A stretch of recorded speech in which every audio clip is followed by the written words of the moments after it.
இந்த தமிழ்நாடு அறிவியல் அறிஞர் விருது வழங்கும். ஏன்னா இந்த விருது வழங்குங்கிறது சாதாரணமான நிகழ்ச்சி கிடையாது. It is encouraging research.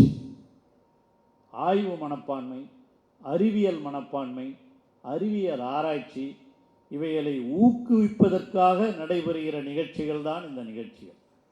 அதற்குத்தான் அறிவியல் தொழில்நுட்ப மன்றம். அறிவியல் தொழில்நுட்பம்னா என்ன? இந்த அறிவியல் தொழில்நுட்பம் சயின்டிஃபிக் நாலேஜ். இந்த சயின்டிஃபிக் நாலேஜ் அது ஏதோ சயின்ஸ் படிக்கிறவங்களுக்கு மட்டும்தான் கிடையாது. ஆர்ட்ஸ் படிக்கிறவங்களுக்கும் அந்த சயின்டிஃபிக் நாலேஜ் வளரணும். சயின்டிஃபிக்னா அறிவியல் ரீதியாக ஆய்வு செய்கிற மனப்பான்மை. ஆய்வு செய்கிறதுன்னா என்ன? ஆய்வுன்னா ஏதோ ஒரு கட்டுரையை படிச்சுட்டு அப்படியே எழுதிட்டு போகிறது கிடையாது. ஆய்வுன்னா இட் ஷுட் பி இன்டர்டிசிப்ளினரி. பல்வேறு பாடத்திட்டங்களை தெரிந்து அந்த முறைகளிலே செய்வது தான் ஆய்வு. அதுதான் மிக மிக முக்கியம். சோஷியாலஜி நான் படிக்கும்போது நான் பொலிட்டிக்கல் சயின்ஸில் ரிசர்ச் பண்ணேன். என்னுடைய கைடு எனக்கு சொன்னது பூரா பொலிட்டிக்கல் சயின்ஸ் நீ அப்புறம் படிச்சுக்கலாம், நீ எம்ஏ படிச்சுட்ட, சோஷியாலஜி படி, அதில் தான் அந்த மெத்தடாலஜியே கரெக்டாக இருக்கும், சோஷியாலஜி படின்னு சொன்னார். சோஷியாலஜி படித்தோம்.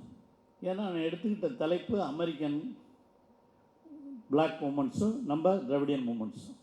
அது ஏன் நான் சொல்கிறேன்னா, இந்த சயின்டிஃபிக் அப்ரோச், அறிவியல் ரீதியான அப்ரோச் நம்ம தமிழக முதலமைச்சர் தளபதி மு.க. ஸ்டாலின் அவர்கள் வருகின்ற பொழுது அவர் சொன்னது முதல் வார்த்தை, உயர்கல்வியினுடைய எண்ணிக்கையை உயர்த்துவது மட்டும் எங்களுடைய நோக்கமல்ல.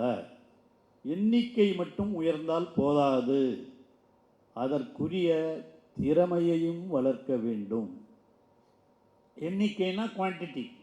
இன்னைக்கு இந்திய அளவில் உயர்கல்வித்துறையில் நாம் தான் 52% இருப்பது தமிழ்நாடு தான் என்பது நமக்கு பெருமை அளிக்கக்கூடிய ஒரு நிகழ்ச்சி. அந்த 52% எண்ணிக்கையில் இருந்தால் மட்டும் போதாது, திறமையையும் வளர்க்க வேண்டும். Not only quantity but also quality. இந்த இரண்டையும் வளர்ப்பது தான் நம்முடைய கல்வியினுடைய நோக்கம். அது ஆரம்ப கல்வியாக இருந்தாலும் உயர்கல்வியாக இருந்தாலும் கல்வி வளர்ச்சி என்பது அதுதான். அது தமிழகத்திலே நீண்ட காலமாக இருக்கிறது, அதை யாரும் மறுக்க முடியாது. அந்த கல்வி வளர்ச்சி இன்று சிறப்பாக தமிழகத்திலே வளர வேண்டும் என்பதற்காக உருவாக்கப்பட்டவைகள்தான் இந்த அறிவியல் தொழில்நுட்ப மன்றம். இந்த அறிவியல் தொழில்நுட்பம் என்பது சாதாரணமானது அல்ல. Science and technology, science and technology, தொழில்நுட்பம், டெக்னாலஜி, அது படிக்கிற பொழுதே வளரணும். அது எல்லா துறையிலும் வளரணும். ஹிஸ்ட்ரி படிக்கிறவங்களுக்கும் அதே மாதிரி வரலாறு படிப்பவர்களுக்கும் மற்றவர்களுக்கும் கூட இந்த அறிவை வளர்க்க வேண்டும். அதுக்கு தான் முதலமைச்சர் என்ன பண்ணார், அறிவு அந்த வரலாற்று பண்ணால் தான். நிலத்தடி ஆய்வு செய்கிற முறை இருக்கு இல்லையா, பூமிக்கு அடியில் ஆய்வு செய்து பழைய வரலாற்றை கொண்டு வருகிற அந்த திறமையை வளர்த்து கொள்ள வேண்டும் என்றால் அவருக்கும் ஒரு சயின்டிஃபிக் நாலேஜ் தேவைப்படுகிறது. அதற்காக தமிழக முதலமைச்சர் அவர்கள் பல்வேறு திட்டங்களை கொண்டு வந்து இந்த மக்களுக்கு ஆராய்ச்சி மனப்பான்மையை வளர்க்க வேண்டும் என்பதற்காக அவர் எடுத்துக்கொண்ட முயற்சிகளை நாம் மறுக்க முடியாது. இங்கே சயின்ஸில் நல்ல டெவலப் ஆகி நிறைய பேர் வந்திருக்கீங்க. இந்த அறிவியல் ஆய்வு செய்கிறவர்களை, அறிவியல் வளர்ச்சி பெற்றவர்களை நம்முடைய தமிழக முதலமைச்சர் அவர்கள் பாராட்டுகிறார் என்பதற்கு ஒரு உதாரணம் உங்களுக்கு தெரியும். இஸ்ரோ விஞ்ஞானிகளாக இருந்த 10 பேருக்கு தமிழக முதலமைச்சர் தளபதி அவர்கள் இங்கே வரவழைத்து ஒவ்வொருவருக்கும் 25 லட்சம் ரூபாய் வழங்கிய முதலமைச்சர் நம்முடைய தமிழக முதலமைச்சர். இஸ்ரோ அங்கே இருக்கிற விஞ்ஞானிகள், அதுதான் சயின்டிஃபிக், அதுதான் அறிவியல் ரீதியான வளர்ச்சி. அதில் பாருங்கள், அந்த அவர்களுக்கு கொடுத்த அந்த 25 லட்சம் ரூபாய் அவருக்கு கொடுத்தார 10 இஸ்ரோ விஞ்ஞானிகளுக்கு. அதில் எனக்கு ஒரு பெருமை என்னன்னா, எங்கள் ஊரை சேர்ந்த ஒருவர் அதிலே இருக்கிறார். உங்களுக்கு தெரியும், நம்ம தமிழ்நாட்டிலேருந்து இஸ்ரோவில் செயல்பட்டு கொண்டிருக்கிற ஒருவர் தெரியுமா யாருன்னு? வீர முத்துவேல். அவர் விழுப்புரத்துக்காரர். கவர்மெண்ட் ஸ்கூலில் படிச்சுட்டு அரசு பள்ளியிலே, ரயில்வே ஸ்கூல் அரசு பள்ளி அப்பெல்லாம், அதில் படிச்சுட்டு அந்த ஊர்லேயே பாலிடெக்னிக் படிச்சுட்டு பிறகு இங்கே இன்ஜினியரிங் படித்து அதுக்கப்புறம் போனவர். அவங்க அப்பா சாதாரணமாக ஒரு ரயில்வேயில் ஒர்க் பண்ணுற ஒரு தொழிலாளி. அதெல்லாம் ஏன் சொல்கிறேன்னா, இந்த சயின்டிஃபிக் டெவலப்மெண்ட் அப்போ அவருக்கு இருந்த அந்த ஆர்வம், அதை வளர்க்க வேண்டும் அல்லவா? இன்னும் இஸ்ரோவில் அவர் ஒர்க் பண்ணிட்டுருக்காரு. அவருடைய ஆர்வத்தை இன்னும் வளர்க்க வேண்டும் என்பதற்காகத்தான் 10 விஞ்ஞானிகளுக்கு, நம்ம ஊர்காராச்சு தமிழ்நாட்டுக்குன்னு ஒன்று கொடுக்கல, அங்கே இருக்கிற அறிவியல் வளர்ச்சி பெற்ற அந்த 10 பேருக்கும் வரவழைத்து ஒவ்வொருவருக்கும் 25 லட்சம் ரூபாய். அது ஏதோ பணங்கிறது பெருசு இல்லை, ஆனால் அதை ஒரு அரசு வழங்குகிறது என்ற மரியாதை, மதிப்பு கொடுக்கிறோமே, அதுதான் வளர்ச்சி. அதைத்தான் தமிழக முதலமைச்சர் அவர்கள் செய்திருக்கிறார்கள். அந்த அடிப்படையில் தான் இந்த சயின்டிஃபிக் அறிவியல் ரீதியாக பல்வேறு பணிகளை செய்திருக்கிற இங்கே வந்திருக்கிற உங்களுக்கும் இந்த பரிசினை, இந்த பாராட்டினை வழங்கவிருக்கிறோம். ஆகவே தான் சயின்டிஃபிக் டெவலப்மெண்ட், அரசியல் ரீதியாக அவர்களுக்கு படிக்கிற பொழுதே அவர்களுக்கு அந்த அறிவை வளர்க்க வேண்டும் என்பதற்காகத்தான் இன்றைய தமிழக முதலமைச்சர் அவர்கள் நான் முதல்வன் திட்டத்தை, அதுதான் நம்முடைய அன்பிற்குரிய அப்ராஹாம் அவர்கள் எடுத்து சொன்னார். நான் முதல்வன் திட்டத்தினுடைய பயன்களை எல்லாம் எடுத்து சொன்னார். இந்த நான் முதல்வன் திட்டம், இங்கே இந்த வயசானவங்கெல்லாம் ரொம்ப பேர் உட்காந்துருக்கீங்க, என்ன மாதிரி கொஞ்சம் 60 70 நம்மெல்லாம் படிக்கும்போது இருந்த காலத்தை நினச்சி இப்போ இருக்கிற கல்வி வளர்ச்சியோடு ஒப்பிட்டு பார்த்தால்தான் இந்த வளர்ச்சியினுடைய வேகம் நமக்கு புரியும். அப்போல்லாம் நமக்கு தளர்ச்சி தான் இருந்தது, வளர்ச்சி இல்லை. எங்கடா போய் படிக்கிறது, எப்படிடா படிக்கிறது, எப்படிடா செலவு பண்ணுறது என்ற நிலைமை இருந்தது அல்லவா? படிக்கிறதுக்கே கஷ்டப்பட்ட காலம் உண்டு. கல்லூரிகளே கிடையாத காலம், நாங்கள்லாம் படித்த காலம் அப்படி தான். அப்போ இருந்ததே அண்ணாமலை யூனிவர்சிட்டி ஒன்று, தமிழ்நாட்டில் மெட்ராஸ் யூனிவர்சிட்டி ஒன்று, 2 தான். 2 யூனிவர்சிட்டி தான், பல்கலைக்கழகங்கள் தான். அந்த 2 யூனிவர்சிட்டி இருந்த காலத்தில் இப்போ விழுப்புரம் மாவட்டம்ன்றது அப்போ ஒருங்கிணைந்த மாவட்டம், கடலூர் மாவட்டமாக இருந்தது. அந்த ஒருங்கிணைந்த மாவட்டத்தில் கல்லூரிகளே கிடையாது. கடலூர் காலேஜ் தான் ஒன்று ஆர்ட்ஸ் காலேஜ் வந்தது, அண்ணாமலை யூனிவர்சிட்டி விட்டேன். நான் கடலூர் காலேஜில் பியூசி படிச்சுட்டு அண்ணாமலை யூனிவர்சிட்டியில் டிகிரி படித்தேன். நான் எதுக்கு சொல்கிறேன்னா, அப்போ அப்படி. இப்போ என்ன தெரியுமா நம்ம சூழ்நிலை?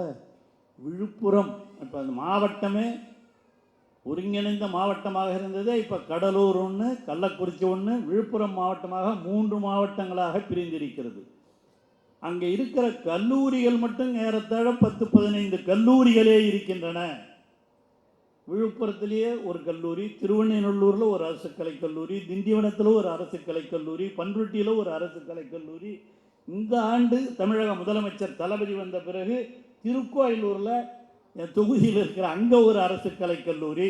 இதெல்லாம் துவக்கி இந்த 2 ஆண்டுகளில் 3 ஆண்டுகளில் மட்டும் 21 அரசு கலைக்கல்லூரிகளை துவக்கி இருக்கிற ஒரே மாநிலம் இந்தியாவிலே தமிழ்நாடு தான். தமிழக முதலமைச்சர் தளபதி அவர்கள் தான். இதெல்லாம் எதற்காக? கல்வி வளர வேண்டும். அந்த கல்வி வளர வேண்டும் என்பதோடு அது சயின்டிஃபிக், அறிவியல் ரீதியாக படிக்கிற பொழுதே அவர்கள் தொழில் ரீதியாக வளர வேண்டும். படிக்கிற பொழுதே அவர்கள் எந்த வேலைக்கு போகலாம் என்பதை விட, வேலை தேடுபவர்களாக இருப்பதை விட, முதல்வர் சொன்ன வார்த்தை, முதலமைச்சர் மு.க. ஸ்டாலின் அவர்கள் எந்த அளவிற்கு இந்த கல்வியினுடைய வளர்ச்சியிலே முக்கியத்துவம் கொடுக்கிறார் என்பதற்கு ஒரு உதாரணம். அவர் சொன்னார், வேலை தேடுபவர்களாக மட்டும் இருக்கக்கூடாது, வேலை கொடுப்பவர்களாகவும் தங்களை வளர்த்து கொள்ள வேண்டும். அதுதாங்க சயின்டிஃபிக் டெவலப்மெண்ட், இண்டஸ்ட்ரியல் டெவலப்மெண்ட். ஆக இந்த அறிவை ஆரம்ப நிலையிலிருந்தே வளர்க்க வேண்டும். அதுக்குத்தான் அவர், அதுவும் குறிப்பாக இந்த அரசு பள்ளி, நான் சொன்னேன் இல்லையா, நாங்கள் படிக்கும்போது 2 காலேஜ் தான் இருந்தேன்னு. அவங்க படிக்கும்போது ஹாஸ்டல் ஃபீஸ் கட்டுறதுக்கே பணம் இருக்காது. அந்த மாதிரி சூழ்நிலைகள். வயதான பேராசிரியர்லாம் பாருங்கள் எப்படி கஷ்டப்பட்டு படிச்சுட்டு வந்தோங்கிறது இங்கே இருக்கிறவங்களுக்கெல்லாம் தெரியும். அப்போ அப்படிலாம் படித்தோம். பணம் கட்ட கூட வீட்டில் இருக்கிற நகையை வச்சு கொண்டு தான் இப்போ பணம் கட்டின காலம் அந்த காலம். ஆனால் இன்றைக்கி தமிழக முதலமைச்சர் அவர்கள் அப்ரஹாம் சொன்னது போல் இப்பொழுது புதுமை பெண் திட்டம், அதே போல் தமிழ் புதல்வன் திட்டம். அதுவும் இந்த அரசு பள்ளிகளில், ஏன்னா அரசு பள்ளிகளில் படிக்கிறவங்க பூரா கிராமத்து பிள்ளைங்க தான் படிக்கும், வசதி இல்லாதவங்க தான் படிக்கிறான். மற்றவங்களாம் அங்கங்கே தனித்தனியாக உடம்பு சேர்ந்துக்குவாங்க. ஆக அந்த அரசு பள்ளியிலே படிக்கிற மாணவ மாணவியர்களுக்கு அவர்களுக்கு மாதம் 1000 ரூபாய் வழங்குகிற திட்டம் இன்று இந்தியாவில் மட்டுமல்ல உலகத்திலேயே நம்முடைய தமிழக முதலமைச்சர் தளபதி அவர்கள் செய்திருக்கிற திட்டம் தான். 1000 ரூபாய் கொடுக்குறார். படி படி படி. அதுதான் தமிழக முதலமைச்சருடைய அறிவுரையாக இருக்கிறது. அது அந்த 1000 ரூபாய் பணம் இப்போ ஹாஸ்டலில் சேர்ந்து படிக்கிறதா இருந்தாலும் மாதம் 1000 ரூபான்னா சாதாரணமான விஷயமா? அதையும் அந்த படிக்கிற மாணவ பருவத்திலேயே அவர்களுக்கு கொடுக்கிறார். அது மட்டுமல்ல, குறிப்பாக இந்த புதுமை பெண் திட்டமாக இருந்தாலும் தமிழ் புதல்வன் திட்டமாக இருந்தாலும் எல்லோரும் படிக்க வேண்டும் என்று அவர் ஒரு முடிவை எடுத்தார். அதுபடி இப்போ சமீபத்தில் ஒரு திட்டத்தை சொன்னார், உயர்வுக்கு படி. உயர்வுக்கு படி. நம்ம காலத்தெல்லாம் அப்போல்லாம் நான் எல்லா இடத்துலையும் இதெல்லாம் சொல்கிறது தான். அப்போல்லாம் இந்த இஎஸ்எல்சியிலே பாதி பேர் 3/4 பேர் ஃபெயில் ஆகிடுவான். அப்போல்லாம் கேட்டிங்கன்னா அவங்க தாத்தாலாம் இஎஸ்எல்சின்னு ஒன்று இருந்தது, எலிமெண்டரி ஸ்கூல் லீவிங் சர்டிஃபிகேட். 8ஆம் வகுப்புலேயே பப்ளிக் எக்ஸாம் நடத்துவாங்க. அதில் ஃபெயிலானவங்க தான் 3/4 பேர். எல்லாம் அதோட வீட்டுக்கு போடுவாங்க, படிக்க மாட்டாங்க அடுத்து. அப்போல்லாம் எஸ்எஸ்எல்சி அப்போ இருந்தது. அந்த மாதிரி காலம். அதையெல்லாம் மாற்றி அமைத்தது, இஎஸ்எல்சின்றதை மாற்றினது. அதுக்கப்புறம் அங்கே மாதிரி வேண்டாம், 10+2+3 இருந்தால் போதும் என்று கொண்டு வந்தது இந்த திராவிட மாடல் ஆட்சி தான். தலைவர் சொல்லுகிற, தளபதி சொல்லுகிற திராவிட மாடல் ஆட்சி தான். அந்த அடிப்படையில் தான் இந்த 10+2+3 2 லாங்குவேஜ் ஃபார்முலா, இருமொழி கொள்கை, இதெல்லாம் கொண்டு வந்தது அந்த காலத்தில் தான். அது யாரையும் துன்பப்படுத்துவதற்காக அல்ல, கல்வியினுடைய தரத்தையும் எண்ணிக்கையையும் வளர்க்க வேண்டும் என்பதற்காக எடுத்த முயற்சிகள். அதனுடைய அடிப்படையிலே தான் நாம் படிப்படியாக வளர்ந்திருக்கிறோம். இந்த நான் முதல்வன் திட்டத்தின் மூலமாக ஆரம்ப பள்ளிகளிலேயே அவர்களுக்கு பயிற்சி, தொழிற்சாலை பயிற்சி, இந்த மாதிரி அறிவியல் ரீதியான பயிற்சிகளெல்லாம் கொடுக்க வேண்டும் என்று சொல்லி, இந்த படிக்கிற பொழுதே அவர்களுக்கு என்ன வெறும் புத்தக பூச்சாக இருக்கக்கூடாது, அவர்கள் வெளி உலகத்தையும் தெரிந்து கொள்ள வேண்டும். அதுதான் மிக மிக முக்கியம். நம்மளாம் படிக்கும்போது நம்ம காலத்தில், அந்த காலத்தில் படிக்கிற பொழுது இந்த பாட புஸ்தகத்தை படிக்கிறது, மனப்பாடம் பண்ணுறது, பரீட்சை எழுதுறது, அதோடு இருந்தோம். இப்போ அப்படி இல்லை. இப்போ அறிவியல் வளர்ந்திருக்கிறது. எல்லாம் கையில் ஃபோன் வச்சுக்கின்னு ஃபோன்லேயே படிச்சிடுறாங்க எல்லாத்தையும். அதிலேயே நாம் சொல்லிக் கொடுக்க வேண்டிய காலமும் வளர்ந்திருக்கிறது. ஆக இதெல்லாம் சயின்டிஃபிக் டெவலப்மெண்ட், அறிவியல் ரீதியான வளர்ச்சி. அந்த சயின்டிஃபிக் அப்ரோச், அந்த அறிவியல் ரீதியான அப்ரோச் எல்லா பாடங்களிலேயும் வளர வேண்டும் என்பதுதான் நம்முடைய நோக்கம். அதோட ஆராய்ச்சி மனப்பான்மையையும் வளர்க்க வேண்டும். ரிசர்ச், இந்த ரிசர்ச்சுங்கிறது அந்த காலத்தெல்லாம் ரிசர்ச் பண்ணணும்னு சொன்னால் ஒரு யூனிவர்சிட்டியிலேயே 2 பேர் 3 பேர் தான் ரிசர்ச் பண்ணுவாங்க. அப்போ கல்லூரி பேராசிரியர்களாக பணியாற்றியவர்கள் ரிசர்ச் பண்ண போனோம்னா அவங்களுக்கு கைடு போட்டு பண்ணுவாங்க. நான் அடிக்கடி எல்லா இடத்துலையும் சொல்கிறது உண்டு. நான் போனது FIP program, faculty improvement program. கல்லூரி பேராசிரியராக இருக்கும்போது சம்பளத்தோட ஆல் இண்டியா லெவலில் செலக்ட் பண்ணி ரிசர்ச்சுக்கு அனுப்புவோம். அப்படி நான் போய் ரிசர்ச் பண்ணி 3.5 வருஷம் சம்பளத்தோடு ரிசர்ச் பண்ணேன். அப்போ சம்பளமே 475 ரூபா தான். நான் சொல்கிறது 70, 80களில், 75ல். அப்போ அந்த மாதிரி ஆய்வு செஞ்ச காலம் உண்டு. ரெகுலர் ஸ்டூடெண்ட்ஸ், PhD ஸ்டூடெண்ட்ஸுங்கிறவன் புத்தகம் வாங்க கூட பணம் இருக்காது, ரொம்ப கஷ்டப்படுவாங்க. நான் படிச்சிருக்கேன். நான் ரிசர்ச் பண்ணும்போது என் கூட 5 பேர் ரெகுலர் ஸ்டூடெண்ட்ஸ், அதாவது MA முடிச்சுட்டு அவங்க PhD வந்தவங்க, அந்த மாதிரி பண்ணாங்க. அப்போல்லாம் MPhil கூட கிடையாது. அப்போ PhD, MA முடிச்சுட்டா, PG முடிச்சுட்டா, அதில் 50% 60% இருக்கவங்களுக்கு 2 பேர் 3 பேர் அவங்க வந்து படிப்பாங்க. அப்படி தான் இருந்தது ஆராய்ச்சி காலம். அவங்களுக்கு புத்தகம் வாங்குறது, ஆராய்ச்சி பண்ணுறதுக்கு புத்தகம் வாங்கணும் இல்லையா, லைப்ரரிக்கு போய் படிக்கிறது வேறு, 1-2 புத்தகமாவது வாங்கணும் இல்லையா, வாங்கிறது கூட நிதி இல்லாத ஒரு கஷ்டகாலம் இருந்தது. அதை உணர்ந்தவர் தமிழக முதலமைச்சர் தளபதி மு.க. ஸ்டாலின் அவர்கள் என்பதை மறந்துவிடக்கூடாது. ஏன்னா இன்றைக்கி அவர் தான் 120 மாணவர்களுக்கு, ரெகுலர் ஸ்டூடெண்ட்ஸ் ரிசர்ச் பண்ணுற மாணவர்களுக்கு மாதம் 25,000 ரூபாய் வழங்கப்படும் என்று அறிவித்திருக்கிற ஒரே முதலமைச்சர் நம்முடைய முதலமைச்சர் தான்.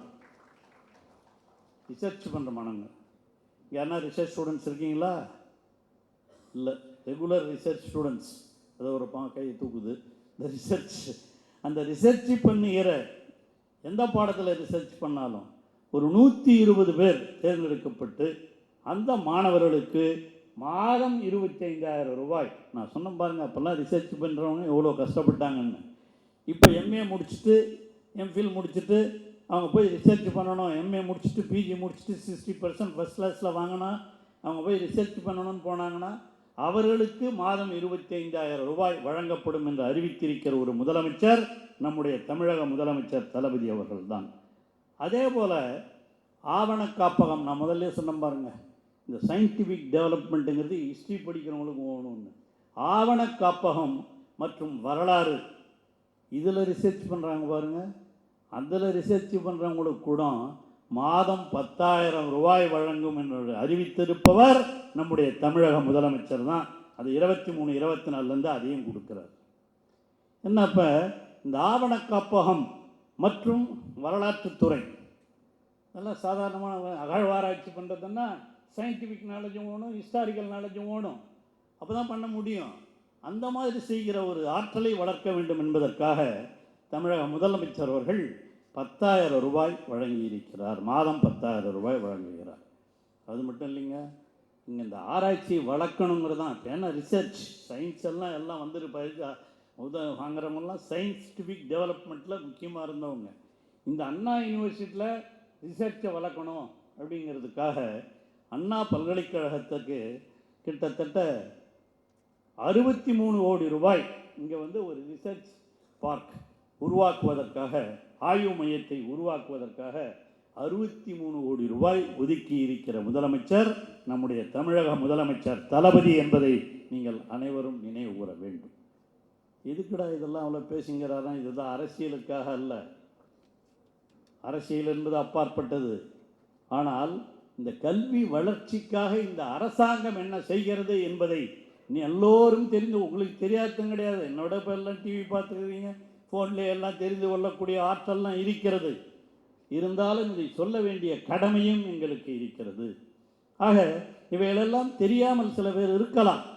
இந்த ஆய்வு மனப்பான்மை, ஆராய்ச்சி மனப்பான்மை வளர்க்க வேண்டும் என்பதுதான் நம்முடைய நோக்கமாக இருக்கிறது. அதே மாதிரி இந்த யூஜி படிச்சுட்டு அண்டர் கிராஜுவேட் இன்ஜினியரிங்கில் படிச்சுட்டு பிஜி போய் சேர்றாங்கல்ல, அந்த பிஜி சேருகிற மாணவர்களுக்கும் மாதம் ரூபாய் 6,000 வழங்கப்படும் என்று அறிவித்திருக்கிறவர் தான் நம்முடைய தமிழக முதலமைச்சர். நீங்கள் என்ன இதெல்லாம் யூஜியோடு நிறுத்தாம பிஜி படிச்சுட்டு அப்புறம் பிஜி படிக்கிறதுக்கு பணம், அப்புறம் ரிசர்ச் பண்ணுறதுக்கு பணம். எந்த காலத்தில் சார் இதெல்லாம் நடந்தது? இதெல்லாம் நடக்கிறதாங்க தளபதியினுடைய காலம். யார் வேண்டுமானாலும், எந்த அரசியல் கட்சி வேண்டுமானாலும் இவர்கள் யாருக்கு வேணாலும் ஓட்டு போடுங்க. ஆனால் கல்வி வளர்ச்சிக்காக பாடுபட்டவர் யார் என்பதை நீங்கள் மனதார புரிந்து கொள்ள வேண்டும்.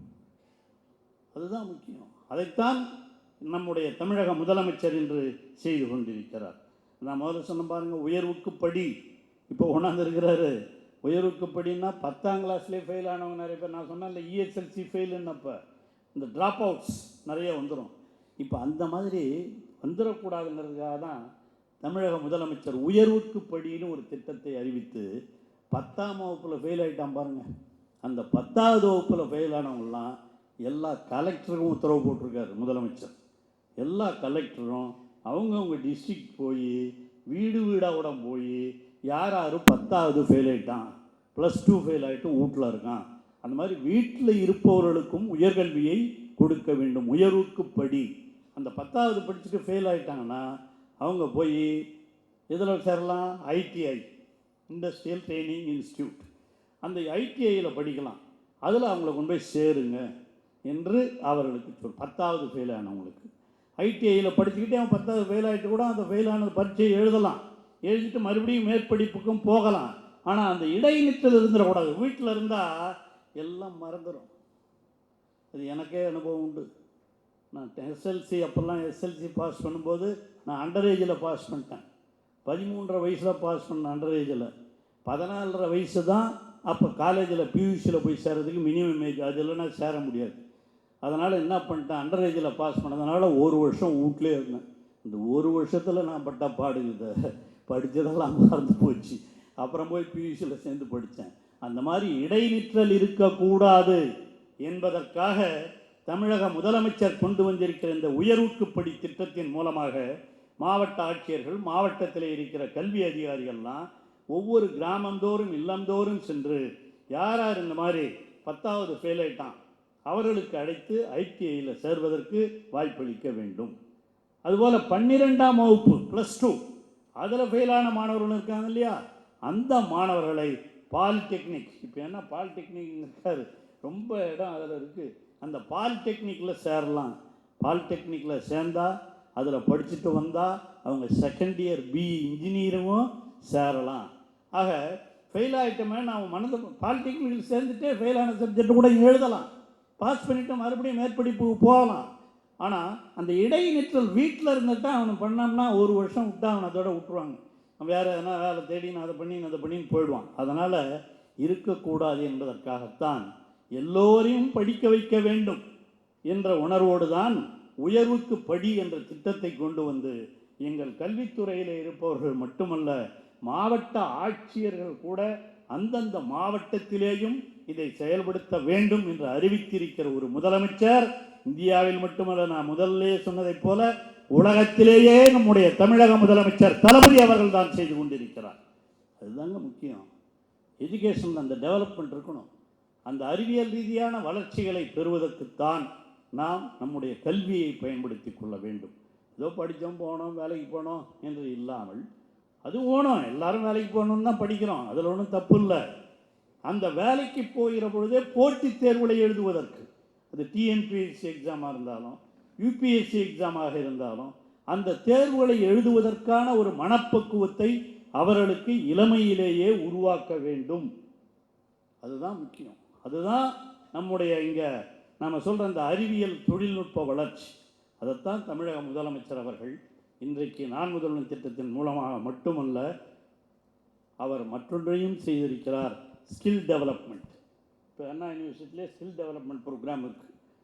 அங்கே தொழிற்சாலை வைத்திருப்பவர்கள் அவர்கள் இங்கே பாடம் நடத்தி அவங்க இங்கே மாணவர்களுக்கான பயிற்சியை கொடுக்கலாம். இங்கே படிக்கிற மாணவர்களும் அதே போல் தொழிற்சாலைகளுக்கு சென்று படிக்கிற பொழுதே அவர்கள் பயிற்சியை பெறலாம். இதுதாங்க ஒரு development, scientific development, industrial development. இந்த இரண்டையும் வளர்ப்பது தான் சயின்ஸ் அண்ட் டெக்னாலஜி. டெக்னாலஜியில் இப்போ அண்ணா யூனிவர்சிட்டியில் டெக்னாலஜி அப்புறம் அதெல்லாம் இப்போ அண்ணா யூனிவர்சிட்டியில் கொண்டாந்து கொடுத்துருக்குறோம்.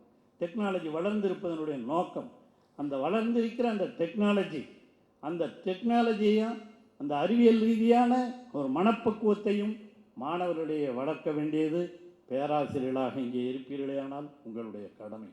தயவு செய்து அதை செய்யுங்கள். அதுதான் கல்வித்துறையினுடைய வளர்ச்சிக்கு அது சிறப்பாக அமையும். அதுதான் மிக முக்கியமானது. இங்கே வந்திருக்கிற சகோதரிகள் மகளிரெல்லாம் பார்க்கிற பொழுது மகிழ்ச்சியாக இருக்கிறது. அதுவும் இந்த ஒரு காலத்தில் நான்லாம் அண்ணாமலை யூனிவர்சிட்டியில் படிக்கும்போது பெண்கள் ரொம்ப கம்மியாக இருக்கும். நான் அடிக்கடி எல்லா இடத்துலையும் சொல்கிறது உண்டு. நான் கண்டாச்சிபுரத்தில் ஹைஸ்கூலில் படிக்கும்போது எஸ்எஸ்எல்சி 16 பேர், 16 பேரில் ஒன்று பொண்ணு. இந்த பொண்ணு பேர் கூட திலகவதின்னு பேர். ஏன் சிரிக்கிறீங்க? நம்ம யாரை மறந்தாலும் கிளாஸ்மேட்ஸை மறக்க முடியாது. இப்போ நீங்கள் கூட பாருங்கள், உங்கள் கிளாஸில் எத்தனை பேர் படித்தாலும் அவங்க பேர்லாம் ஞாபகம் வச்சுருப்பீங்க. அப்போ ஞாபகம் இருக்குது, இப்போ இருக்கிறதெல்லாம் தான் மறந்து போகுது.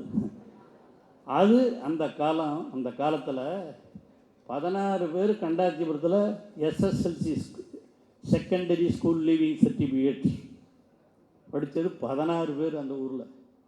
இப்போ நான் போனேன், அந்த ஊரில் பாய்ஸ் ஹை ஸ்கூலும் இருக்குது, கேர்ள்ஸ் ஹை ஸ்கூலும் இருக்குது.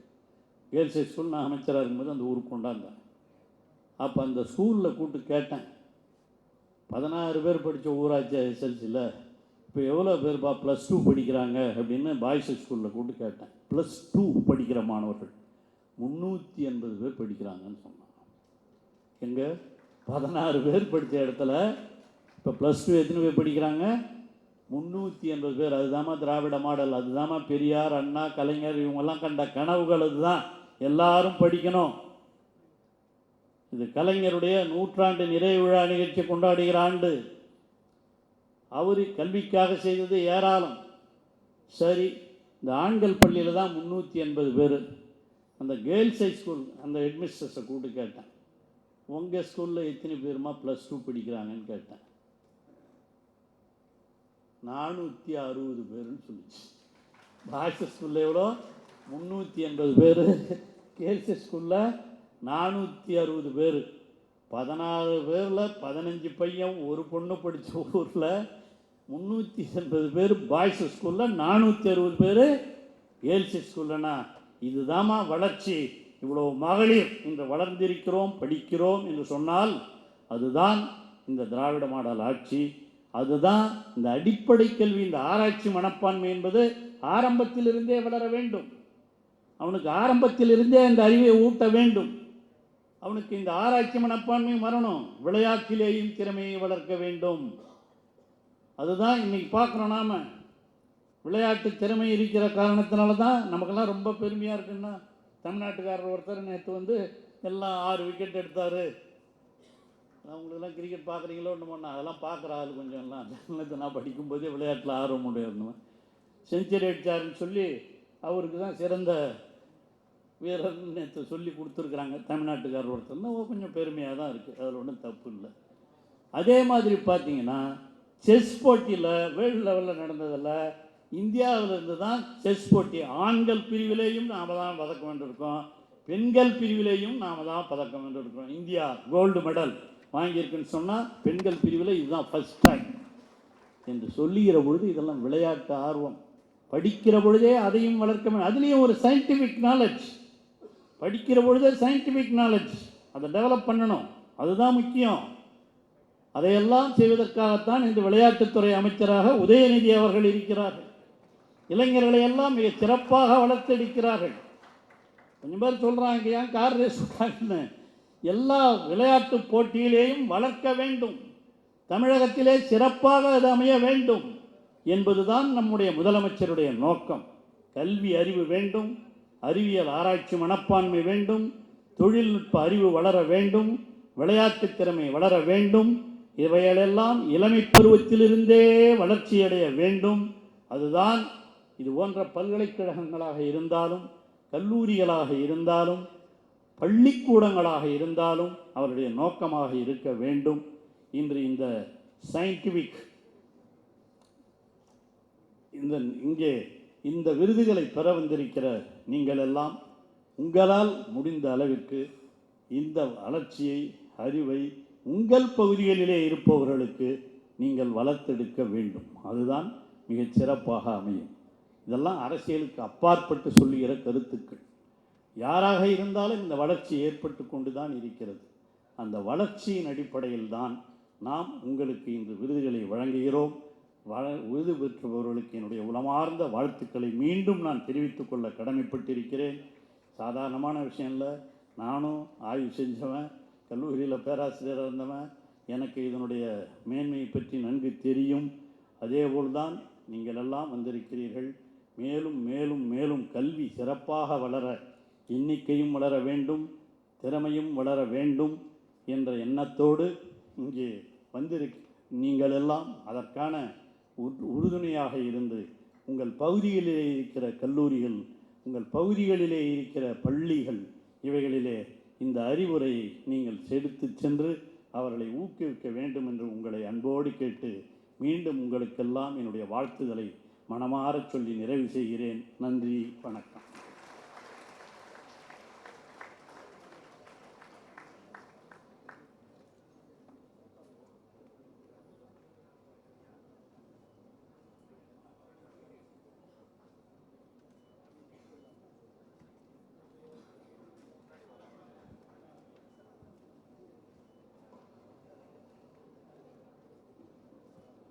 நீங்கள் அனைவரும் ஆவலோடு எதிர்பார்த்து கொண்டிருக்கின்ற விருதாளர்களுக்கான விருது வழங்கும் நிகழ்வு இப்பொழுது துவங்க இருக்கிறது.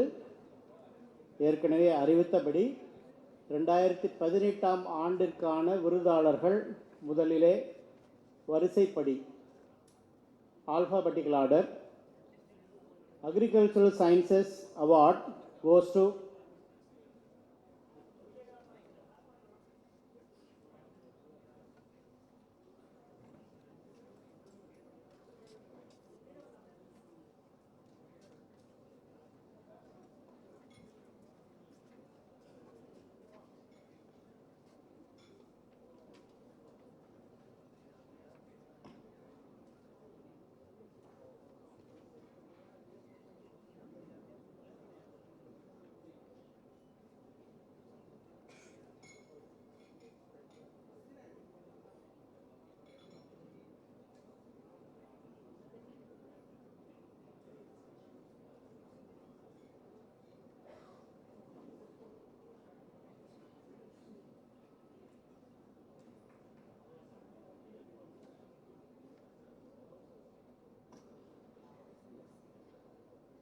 the award in Agricultural Sciences for the year 2018 goes to Dr. P. Jayakumar, Professor and Head, Department of Crop Physiology, Tamil Nadu Agriculture University, Coimbatore.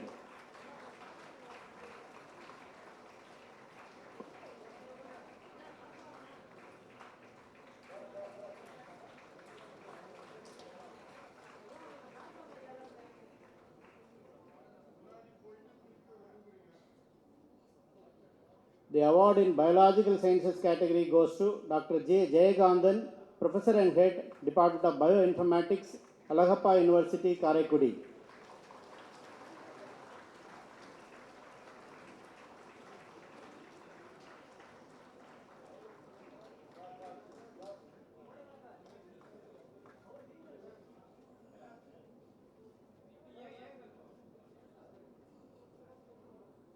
The award in Chemical Sciences goes to Dr. S. Muttusamy, Professor and Chair, School of Chemistry, Bharathidasan University, Tiruchirappalli.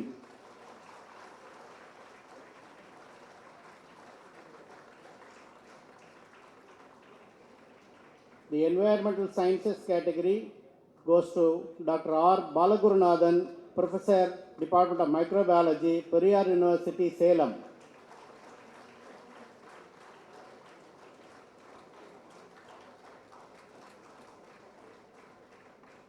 Under Engineering Technology category, the award goes to Professor Dr. Anantharama Krishnan, former Director of Indian Institute of Food Processing Technology, Tanjavur.